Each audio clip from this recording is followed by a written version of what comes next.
प्रिय छात्रों, नमो नमः। आज हम पढ़ेंगे एकादशः पाठः यानी कि पाठ 11, जिसका नाम है प्राणेभ्योऽपि प्रियः सुहृदः, यानी कि प्राणों से भी प्यारा मित्र। यह नाटक महाकवि विशाखदत्त द्वारा रचित मुद्रा राक्षसम नामक नाटक के प्रथम अंक से लिया गया है। इसमें चाणक्य अमात्य राक्षस एवं उसके परिवार वालों की जानकारी चंदन दास से प्राप्त करना चाहता है, लेकिन चंदन दास अमात्य राक्षस एवं उसके परिवार वालों के बारे में कोई जानकारी नहीं देता है। जब चाणक्य उसे राजदंड का भय देता है, तब भी वह अपने मित्र के बारे में नहीं बताता है। इस प्रकार से यहाँ चंदन दास अपनी सुहृद निष्ठा का एक ज्वलंत उदाहरण प्रस्तुत करता है। एक पदेन उत्तरम लिखत, अर्थात एक पद में उत्तर लिखिए। सभी प्रश्न को उत्तर हमें एक पद में देना है। जैसे कि पहला प्रश्न है, कह चंदन दासम द्रष्टुम इच्छति। कह का मतलब कौन, चंदन दासम मीन्स चंदन दास को, द्रष्टुम इच्छति मीन्स देखना चाहता है। कौन चंदन दास को देखना चाहता है। तो एक पद में उत्तर लिखेंगे चाणक्य, अर्थात चाणक्य। चाणक्य चंदन दास को देखना चाहता था। इस प्रकार से हम इसका उत्तर एक पद में लिख देंगे। इसके बाद अगला प्रश्न है, ख चंदन दासस्य वाणिज्यः कीदृशी आसीत। यानी कि चंदन दास का वाणिज्य का मतलब व्यापार, कीदृशी आसीत मीन्स किस प्रकार का था या किस प्रकार से चल रहा था। तो इसका उत्तर भी हम एक पद में लिख देंगे अखंडिता। अखंडिता का मतलब अखंडित रूप से या ठीक प्रकार से चल रहा था। इस प्रकार से हम अगला प्रश्न लिखेंगे, किम दोषम उत्पादयति। यानी कि क्या दोष उत्पन्न करता है या कौन दोष उत्पन्न करता है। तो इसका उत्तर हो जाएगा पूर्वराज पुरुषाः ग्रह जन्म प्रच्छादनम। इसका उत्तर हम लिख देंगे। इसके बाद अगला प्रश्न हम लिखेंगे प्रश्न नंबर घ, चाणक्यः कम द्रष्टुम इच्छति। चाणक्य का मतलब चाणक्य, कम का मतलब किसे, द्रष्टुम इच्छति देखना चाहता है। चाणक्य किसे देखना चाहता है। तो उत्तर होगा एक पद में चंदन दासम। चंदन दासम मीन्स चंदन दास को, यानी कि चंदन दास को देखना चाहता है। अंतिम प्रश्न है, कः शंकनीयः भवति। कौन शंकनीय होता है। शंकनीय का मतलब होता है शंका के योग्य। कौन शंका के योग्य होता है। तो यहाँ पर एक पद में उत्तर हो जाएगा अत्यादरः। अत्यादरः का मतलब होता है अति आदर। अति आदर का मतलब बहुत ज़्यादा आदर या अत्यधिक आदर करना भी शंका के योग्य हो जाता है। अत्यधिक आदर करना भी शंका के योग्य हो जाता है। इस प्रकार से हम सभी प्रश्न को उत्तर एक पद में लिख देंगे। ठीक है। इसके बाद अग्रिम जो प्रश्न है प्रश्न नंबर 2, उसके सभी प्रश्नों के उत्तर हमें एक वाक्य में देना है। तो आइए देखते हैं हम प्रश्न नंबर 2। इसमें लिखा हुआ है, अधोलिखित प्रश्नानाम उत्तराणि संस्कृत भाषायां लिखत। यानी कि नीचे लिखे हुए प्रश्नों के उत्तर संस्कृत भाषा में लिखिए। तो हम संस्कृत भाषा में और एक वाक्य में इनका उत्तर लिखेंगे। जैसे कि सबसे पहला प्रश्न है, चंदन दासः कस्य गृहजनम स्वगृह रक्षति स्म। चंदन दास है का मतलब चंदन दास, कस्य गृहजनम किसके परिवार को, स्वगृह रक्षति स्म अपने घर में उनकी रक्षा करता था। तो यहाँ पर एक वाक्य में उत्तर हो जाएगा, चंदन दासः अमात्य राक्षसस्य गृहजनम स्वगृह रक्षति स्म। यानी कि वह चंदन दास अमात्य राक्षस के परिवार को अपने घर में शरण देता है या अपने घर में रख कर के उनकी रक्षा करता है। इसके बाद त्रणानाम केन सह विरोधः अस्ति। त्रणानाम का मतलब होता है तिनका। तिनकों का किनके साथ में विरोध होता है या किनके साथ में वैर होता है। तो एक वाक्य में हम इसका उत्तर लिख देंगे, तृणानाम अग्निनाम सह विरोधः अस्ति। यानी कि तिनकों का अग्नि के साथ में वैर होता है या अग्नि के साथ विरोध होता है, क्योंकि अग्नि तिनकों को जला देती है। पाठे अस्मिन् चंदन दासस्य तुलना केन सह कृता। अस्मिन् पाठे का मतलब इस पाठ में चंदन दासस्य तुलना, चंदन दास की तुलना केन सह कृता किसके साथ की गई है। तो यहाँ पर हम एक वाक्य में उत्तर लिखेंगे, पाठे अस्मिन् चंदन दासस्य तुलना शिविना सह कृता। इस पाठ में चंदन दास की तुलना शिवि के साथ की गई है। शिवि अर्थात महाराज शिवि के साथ की गई है।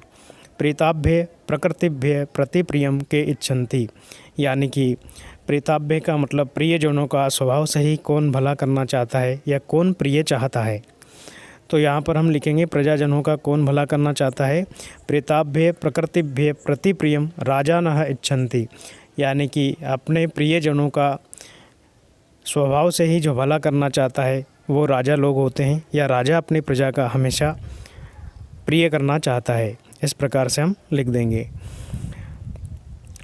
कस्य प्रसादेन चंदन दासस्य वाणिज्या अखंडिताः। कस्य प्रसादेन का मतलब किसकी कृपा से, प्रसादेन का मतलब होता है कृपा से।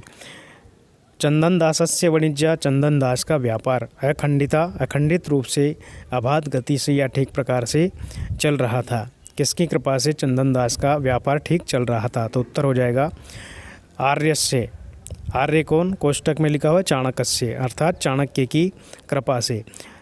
चंदन दासस्य वाणिज्या अखंडिता, चंदन दास का जो व्यापार है वह ठीक प्रकार से अच्छी प्रकार से चल रहा था। अगला है प्रश्न नंबर 3, स्थूल पदानि आधृत्य प्रश्न निर्माणम कुरुत, यानी कि स्थूल पदों को आधार बना करके हमें प्रश्नों का निर्माण करना है। तो हमें वाक्य में स्थूल पद देखना है, उन स्थूल पदों को हटाकर प्रश्नवाचक शब्द जोड़ के प्रश्नों का निर्माण करना है। ठीक है, इस प्रकार से हम जितने भी स्थूल पद हैं उन सभी को हटा देंगे और उनके स्थान पर प्रश्नवाचक शब्द जोड़ देंगे और अंत में जो है प्रश्नवाचक चिन्ह लगा देते हैं। तो इस प्रकार से हम प्रश्नों का निर्माण कर लेंगे। सबसे पहले लिखा है शिविना विना इदम दुष्करम कार्यम कह कुर्यात। शिविना विना का मतलब शिवि के बिना, इदम दुष्करम कार्यम इस दुष्कर कार्य को, कठिन कार्य को, कह कुर्यात मीन्स कौन करे। यहाँ पर शिविना जो शब्द है वह स्थूल पद है। इस स्थूल पद को हटाकर हम यहाँ पर शिविना के स्थान पर प्रश्नवाचक शब्द जोड़ देंगे। वो प्रश्नवाचक शब्द जोड़ देंगे केन। ठीक है, इस केन शब्द को जोड़ करके हम पूरा वाक्य ऐसा का ऐसा ही उतार देते हैं तो हमारा प्रश्न निर्माण हो जाएगा। पूरा वाक्य उतारने पर ये वाक्य बन जाएगा केन बिना इदम दुष्करम कार्यम कह कुर्यात, किसके बिना इस कठिन कार्य को कौन करे। और अंत में हम लगा देंगे प्रश्नवाचक चिन्ह जिससे कि हमारे प्रश्न का निर्माण हो जाएगा। इसी प्रकार से हम अगला प्रश्न करेंगे। तो यहाँ पर हम देखते हैं प्राणेभ्यो अपि प्रियः सुहृदः, अर्थात प्राणों से भी प्यारा मित्र। सुहृद का मतलब होता है मित्र। इस वाक्य में देखिए सुहृद जो शब्द है वह स्थूल पद है, यानी कि प्राणों से भी ज़्यादा प्रिय मित्र होता है। तो प्राणों से प्रिय कौन होता है, तो कौन के लिए हम संस्कृत में कह शब्द यहाँ पर जोड़ देंगे। सुहृद के स्थान पर कह शब्द जोड़ देंगे और इसके बाद में हम पूरा वाक्य जो है ऐसा का ऐसा ही उतार देंगे। तो यहाँ पर हमारा प्रश्न बन जाएगा प्राणेभ्यो अपि प्रियः कह, और अंत में हम प्रश्नवाचक चिन्ह लगा देंगे, यानी कि प्राणों से भी प्यारा कौन होता है। इस प्रकार से हमारा प्रश्न बन जाएगा। इसके बाद में अगला प्रश्न है आर्यस्य प्रसादेन में वाणिज्या अखंडिता। आर्यस्य प्रसादेन का मतलब आर्य की कृपा से, मैं वाणिज्या अखंडिता मेरा व्यापार अखंडित या अच्छी प्रकार से चल रहा है। इस वाक्य में देखिए आर्यस्य जो शब्द लिखा हुआ है वो शब्द है स्थूल पद। इस स्थूल पद के स्थान पर हम प्रश्नवाचक पद जोड़ देंगे कस्य, और पूरा वाक्य जो लिखा हुआ है इस वाक्य को हम दोबारा ऐसा का ऐसा ही उतार देंगे यहाँ पर। तो हमारा जो प्रश्न है वो इस प्रकार से बन जाएगा कस्य प्रसादेन में वाणिज्या अखंडिता, यानी कि किसकी कृपा से मेरा व्यापार अखंडित रूप से ठीक प्रकार से चल रहा है।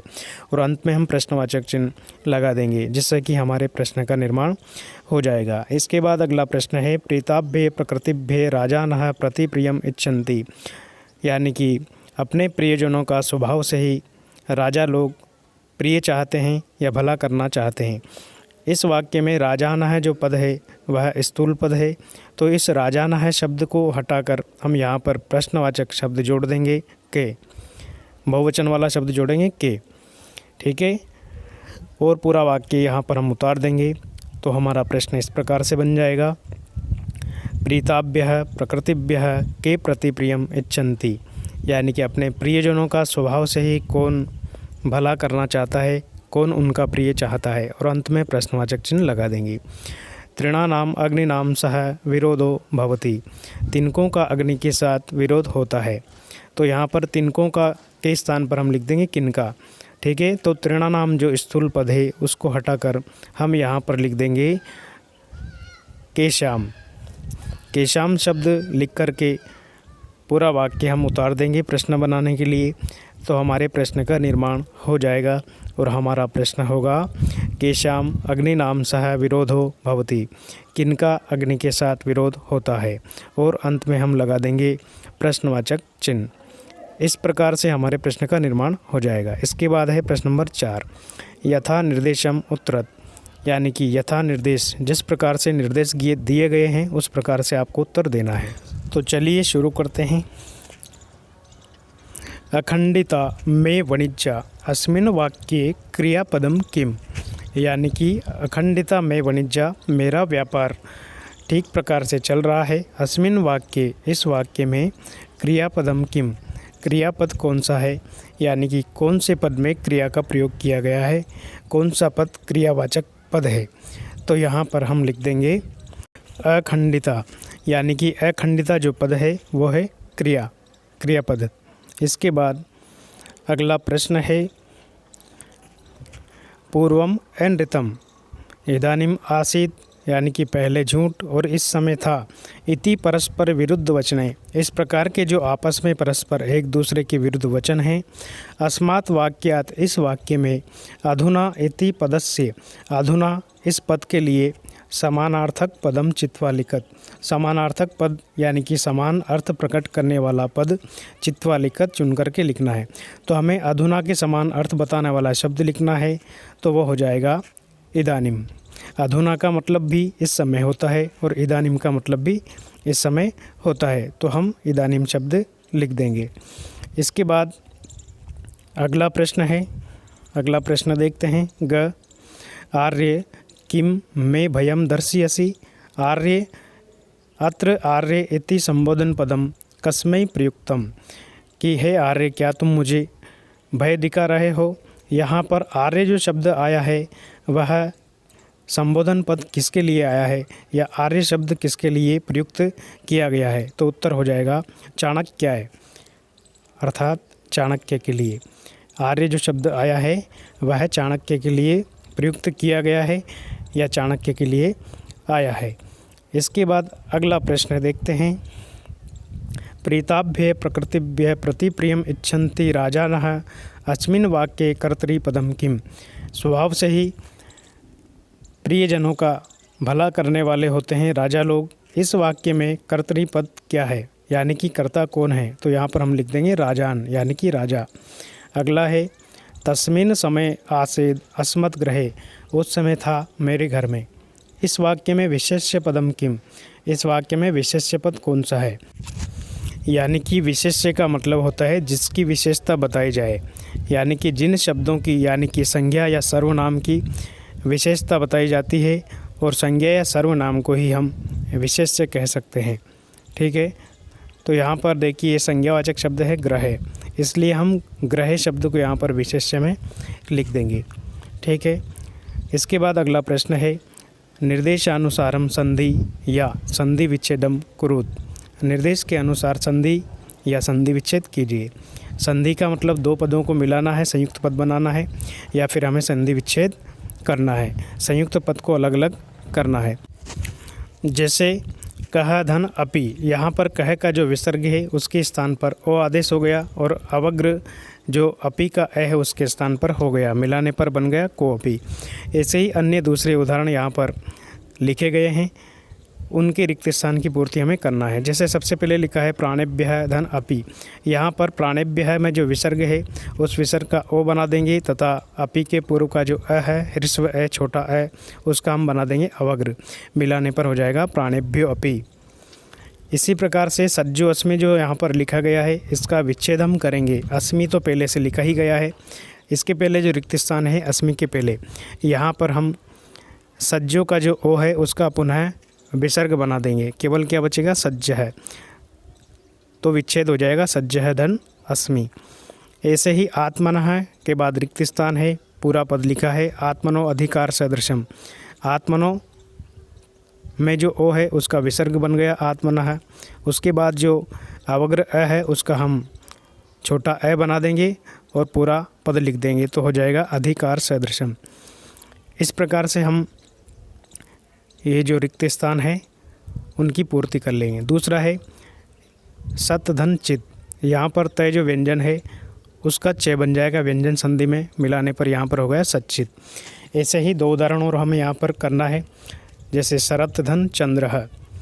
शरत का जो तय है उस अंतिम तय व्यंजन का बन जाएगा च, है ना, और मिलाने पर यहाँ पर संधियुक्त पद बनेगा शरत चंद्र, व्यंजन संधि हो जाएगी। ऐसे ही कदाचित धन च। कदाचित का जो अंतिम वर्ण आया है व्यंजन वर्ण त, उस अंतिम त के स्थान पर हम आदेश कर देंगे च व्यंजन संधि में और दोनों पदों को मिला देंगे तो हो जाएगा कदाचित च। इस प्रकार से हम संयुक्त पद बना देंगे। प्रश्न नंबर 6, कोष्ठकेषु दत्तयोः पदयोः शुद्धम विकल्पम विचित्य रिक्त स्थानानि पूरयेत्। यानी कि कोष्ठकों में से दिए हुए पदों में से शुद्ध विकल्प चुनकर के रिक्त स्थान की पूर्ति कीजिए। यहाँ पर देखिए कुछ उदाहरण दिए गए हैं। उन उदाहरणों के अंत में कोष्ठक में 2-2 शब्द दिए गए हैं, 2-2 पद दिए गए हैं। उन दोनों पदों में से जो सही पद है उस पद को हमें रिक्त स्थान में लिखना है। तो आइए हम सबसे पहले देखते हैं रिक्त स्थान। विना इदम दुष्करम कह कुर्यात। के बिना इस कठिन कार्य को कौन करे। चंदन दासस्य या चंदन दासेन। तो इसमें से उचित पद हम लिखेंगे चंदन दासेन, यानी कि चंदन दास के बिना। चंदन दासेन क्यों लिखेंगे? क्योंकि हमने कारक में पढ़ा था विना शब्द के योग में हमेशा तृतीय विभक्ति का प्रयोग किया जाता है। तो यहाँ पर विना शब्द आया है, विना इदम दुष्कर्म के कुर्यात। तो विना शब्द के योग में हम यहाँ पर चंदन दासेन को लिखेंगे क्योंकि चंदन दासेन में तृतीय विभक्ति लगी हुई है। तो यहाँ पर हो जाएगा चंदन दासेन विना इदम दुष्कर्म कह कुर्यात। अगला है इदम वृतांतम निवेदयामि। यह वृतांत में निवेदित करता हूँ। किसके लिए? गुरुवे। गुरुवे का मतलब गुरु के लिए। तो यहाँ पर हम लिख देंगे गुरुवे शब्द। ऐसे ही आर्यस्य अखंडिता में वाणिज्य। आर्य की कृपा से। कृपा से के लिए हम यहाँ पर लिखेंगे प्रसादेन। तृतीय विभक्ति वाला पद लिख देंगे प्रसादेन। अखंडिता में वाणिज्य। इस प्रकार से हो जाएगा। अलम कलहेन। ये भी हमने कारक में पढ़ा था। अलम अलम, यानी कि अलम शब्द जब वाक्य में आता है तो उस अलम शब्द के योग में हम हमेशा तृतीय विभक्ति का प्रयोग करते हैं। तो यहाँ पर हम कलहेन और कलहात में से कलहेन शब्द को लिख देंगे, अलम कलहेन। अगला है वीरः बालम रक्षति। वीर बालक की रक्षा करता है। तो यहाँ पर हम लिख देंगे सिंहात। सिंहात का मतलब शेर से, है ना। भीतः मम भ्राता सोपानात अपतत। डरा हुआ मेरा भाई सीढ़ी से गिर गया। डरा हुआ मेरा भाई सीढ़ी से गिर गया। तो हमने कारक में पढ़ा था भी त्राताणाम भय हेतु।